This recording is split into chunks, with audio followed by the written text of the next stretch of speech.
మిత్రులారా, ఈరోజు లోక్సభ స్పీకర్ మీద ఢిల్లీ పోలీసుల మీద ఒత్తిడి తీసుకొచ్చి ఈరోజు నరేంద్ర మోడీ గారు పాశవికంగా కాంగ్రెస్ పార్టీ నాయకుడు రాహుల్ గాంధీ గారిని కొడితే రాహుల్ గాంధీ గారి ముక్కులో నుంచి రక్తం చిందింది. ఆ రక్తం ఈ నేలను తడిపింది. నేను ఒక్క మాట చెప్పదలుచుకున్న నరేంద్ర మోడీ గారికి, నరేంద్ర మోడీ గారు ఈ దేశ ప్రజల కోసం రక్తం చిందించడం గాంధీ కుటుంబంలో రాహుల్ గాంధీ మొదటివాడు కాదు, రాహుల్ గాంధీ చివరివాడు కాదు. ఆనాడు మహాత్మా గాంధీ గారు ఈ దేశం కోసం 30 ఏళ్ళు తెల్ల దొరలతో కొట్లాడి ఈ దేశానికి స్వతంత్రం తీసుకొచ్చిండు. 30 ఏళ్లలో ఎన్నడూ కూడా తెల్ల దొరలు కూడా లాఠీ ఎత్తడానికి మహాత్మా గాంధీ గారి మీద భయపడ్డారు. అలాంటి మహాత్మా గాంధీ గారిని స్వతంత్రం వచ్చిన మొదటి సంవత్సరంలోనే మీ తుపాకీ తూటాలకు బలైపోయిండు. అది మీ ఆరంభం. గాడ్సే వారసులు మీరు. గాంధీజీని ఆనాడు పొట్టన పెట్టుకున్నారు. ఆ తర్వాత పేద ప్రజల కోసం ఈ దళితులు, ఆదివాసీలు, గిరిజనులు తండాలలో, గూడాలలో, మారుమూల పల్లెల్లో ఉన్న పేదల కోసం అమ్మగా మారిన ఇందిరమ్మను ఈ దేశంలో AK-47 తుపాకీ తూటాలతో తీవ్రవాదులు నేలకు ఒరిగిచ్చిండ్రు. రక్తం చిందించిన జాతి ఇందిరమ్మ కుటుంబం. ఆనాడు ఇందిరాగాంధీ చేసిన త్యాగం, ఆ వారసత్వాన్ని పొనికిపుచ్చుకున్న రాజీవ్ గాంధీ ఈ దేశ సమగ్రత కోసం బాంబులు పెట్టి పేల్చేస్తే తునకలైనా దేశాన్ని ఐక్యంగా ఉంచండు. ఆయన మొత్తం తునకలైనా ఈ దేశానికి ఒక స్ఫూర్తినిచ్చిండు. చివరి రక్తపు బొట్టు వరకు రాజీవ్ గాంధీ గారు ఈ దేశం కోసమే బతికిండు, ఈ ప్రజల కోసమే ప్రాణాలు ఇచ్చిండు. మహాత్మా గాంధీ, ఇందిరాగాంధీ, రాజీవ్ గాంధీ ప్రాణాలు ఇస్తే శ్రీమతి సోనియా గాంధీ గారు ప్రధానమంత్రి, రాష్ట్రపతి పదవులను త్యాగం చేసిండ్రు. ప్రణబ్ ముఖర్జీని ప్రధానమంత్రిని చేసింది.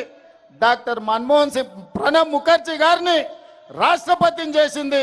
డాక్టర్ మన్మోహన్ సింగ్ గారిని ప్రధానమంత్రిని చేసింది. శ్రీమతి సోనియా గాంధీ గారు ఏ పదవి తీసుకోలే. అలాంటి సోనియా గాంధీ గారి వారసుడు రాహుల్ గాంధీ గారు 2004లో ఎంపీగా ఎన్నికైన 10 సంవత్సరాల అధికారంలో ఉంటే మొదటి 5 ఏళ్ళు మంత్రి తీసుకోలే, రెండవ 5 ఏళ్ళు ప్రధానమంత్రి తీసుకోలే. ప్రతిపక్షంలో 10 ఏళ్ళు ఉంటే ప్రతిపక్ష నాయకుడిగా మల్లికార్జున్ ఖర్గే గారిని, లేకపోతే బెంగాల్కు సంబంధించిన నాయకునికి ప్రతిపక్ష హోదా ఇచ్చిండు. కానీ 20 సంవత్సరాల తర్వాత 2024లో దేశము, ప్రజాస్వామ్యము ప్రమాదంలో పడ్డది. రాజ్యాంగాన్ని మార్చాలని, రిజర్వేషన్లను రద్దు చేయాలని నరేంద్ర మోడీ కుట్ర చేస్తుంటే ఈనాడు ప్రతిపక్ష నాయకుడుగా రాహుల్ గాంధీ గారు బాధ్యత తీసుకున్నారు. మరి నేను అడుగుతున్న ప్రతిపక్ష నాయకుడిగా రాహుల్ గాంధీ గారు చేసిన నేరమేంది, ఘోరమేంది? మొట్టమొదట ఈరోజు ఒక నేపథ్యాన్ని చెప్పాలి.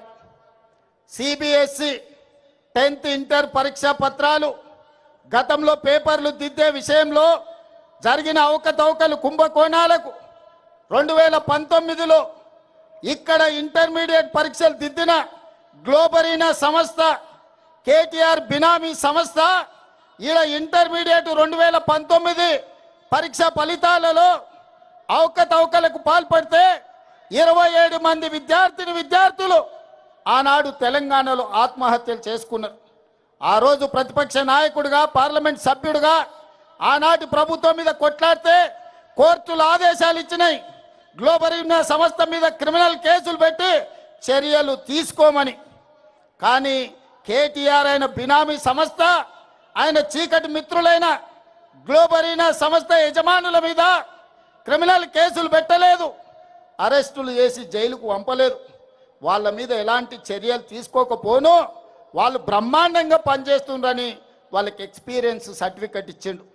ఈ సర్టిఫికెట్ను తీసుకొని 2023 డిసెంబర్ 7 నాడు మన ప్రభుత్వం వచ్చిన తర్వాత ఇక తెలంగాణలో పప్పులు ఉడకవు, నూకలు చెల్లవని గ్లోబరీనా సంస్థ పేరు మార్చుకొని కోఎంటు పేరు మీద CBSE పరీక్షల ఫలితాలను డిజిటలైజ్ చేస్తామని, ఆ పరీక్ష ప్రశ్న పత్రాలను దిద్దుతామని ధర్మేంద్ర ప్రధాన్తోని కేంద్ర ప్రభుత్వంతో ఒప్పందం చేసుకున్నారు.